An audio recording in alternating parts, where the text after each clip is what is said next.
Vous êtes sur le France 24 et vous avez raison. Bienvenue dans votre journal de l'Afrique. À la une ce soir, les 49 soldats ivoiriens ont été graciés par le président malien. L'annonce a été faite à la télévision ce vendredi soir. Ils avaient été condamnés la semaine dernière à 20 ans de prison, accusés d'être des mercenaires, ce que Abidjan a toujours nié.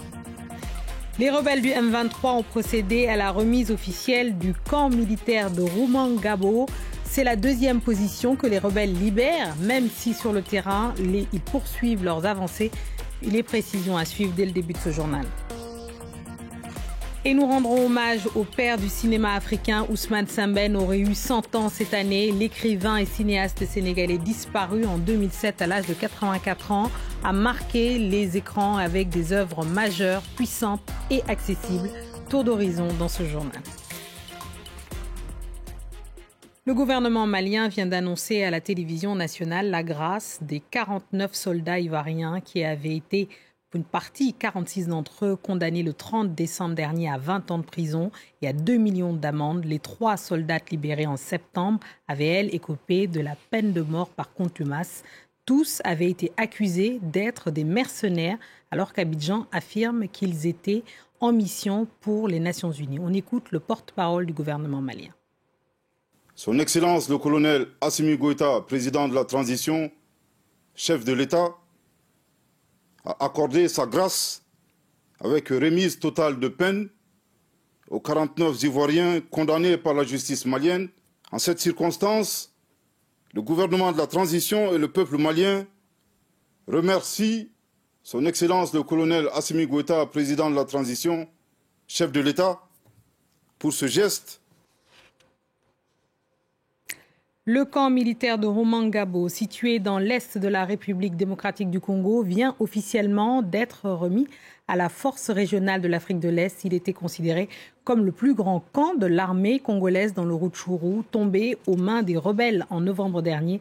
C'est la deuxième position que le M23 libère, même si sur le terrain, le groupe semble poursuivre son avancée. Les précisions d'Aurélie Bazara Kibangula, il m'a signé Justin Kabumba.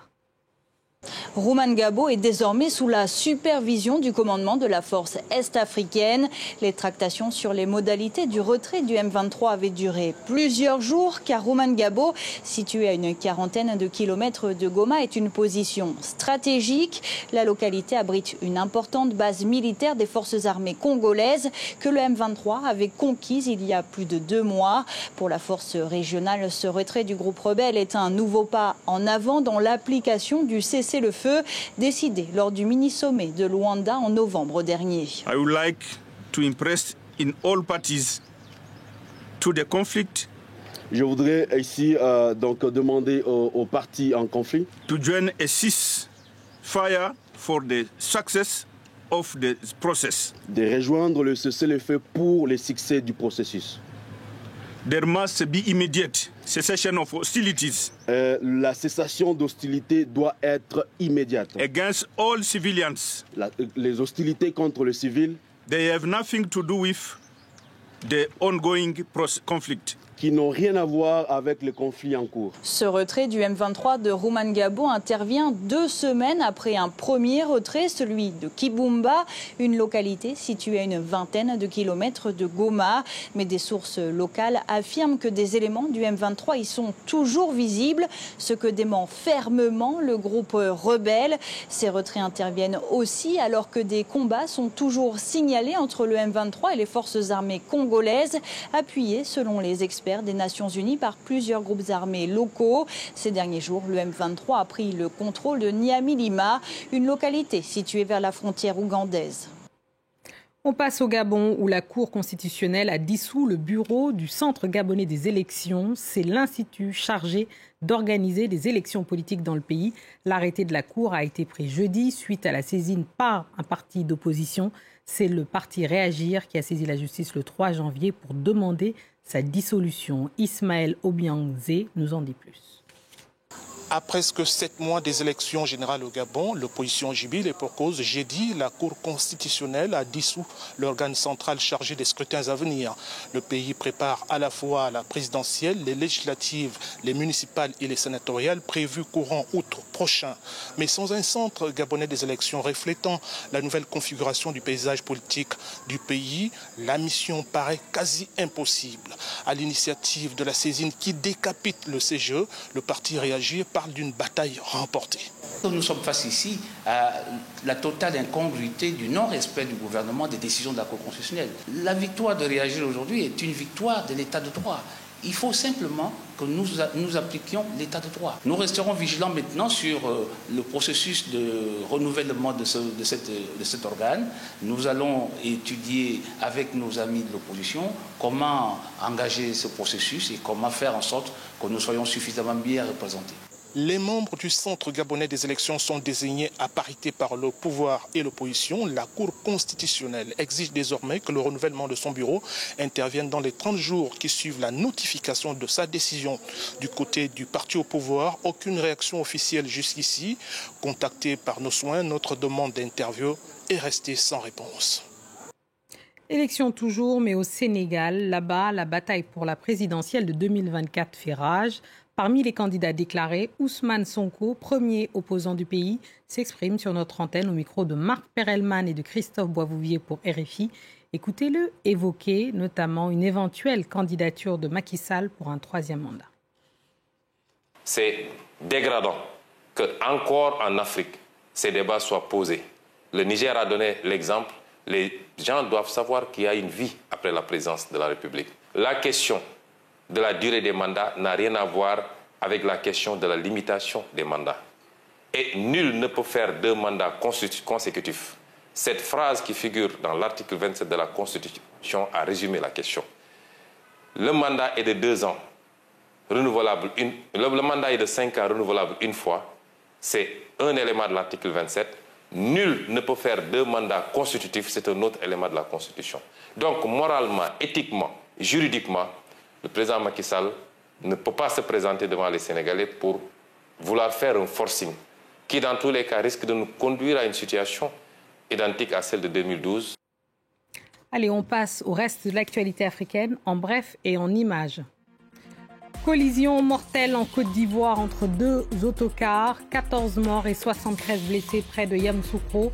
Les accidents de la route sont hélas nombreux en Côte d'Ivoire, en cause notamment l'incivisme des conducteurs.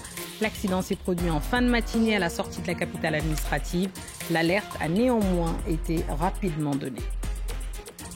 Au Kenya, la police a ouvert une enquête suite au meurtre d'un militant des droits des personnes LGBTQ.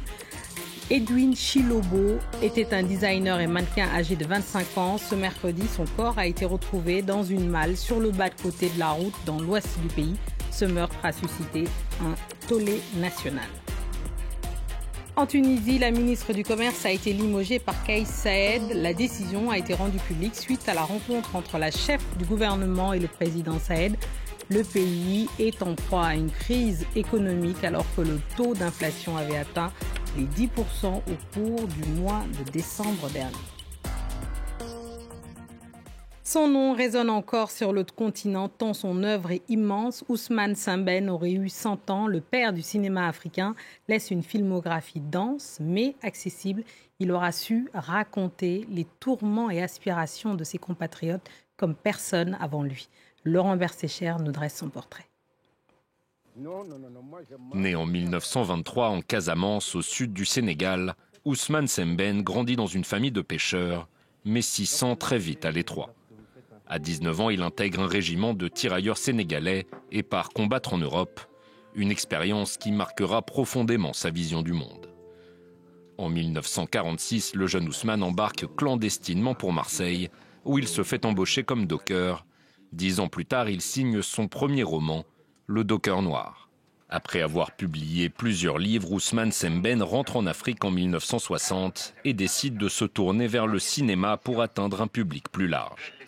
En 1963, il réalise son premier court-métrage, Borom Saret, qui plonge le spectateur dans le quotidien des Dakarois.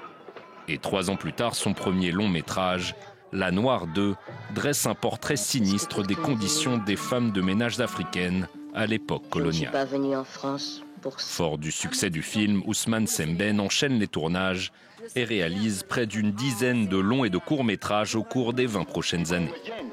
Il ne perdra jamais son sens du militantisme et de la critique sociale, que ce soit dans Le Mandat, qui dénonce les dérives et la corruption de l'administration sénégalaise, ou dans Camp de Tiaroy, qui relate la répression sanglante d'une révolte de tirailleurs sénégalais par l'armée française.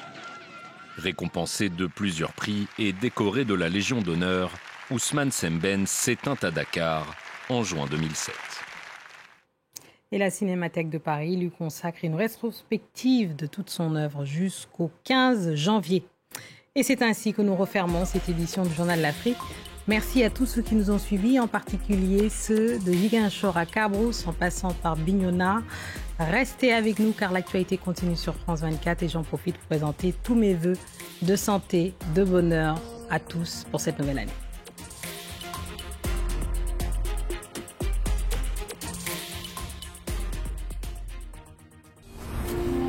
Les îles Princes aux portes d'Istanbul. Ici, le bilan des 20 ans de l'arrivée au pouvoir de l'AKP divise. Il y a ceux qui subissent l'inflation. Dolayısıyla Türkiye'de konuşuluyor yani kahvaltı yapamayan aileler. Ceux qui contestent la politique d'Erdogan face à l'immigration. Ama okula gittiğinde Afganistan var, Arap var, her şeyden var. Çocuk Türkçe, Suriye var. Et puis il y a ceux qui le soutiennent depuis toujours. Sabahleyin inanın sabah namazında duada gönderiyorum.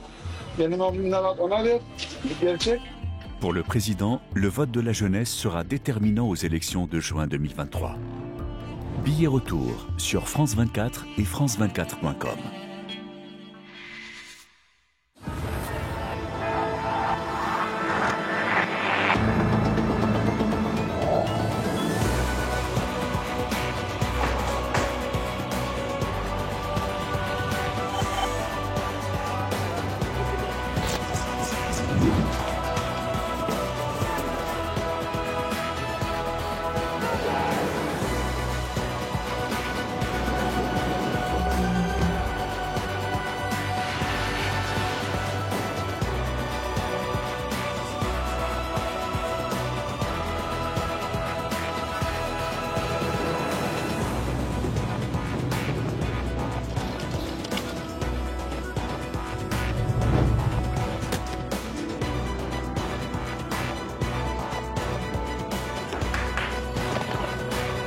France 24, votre regard sur le monde.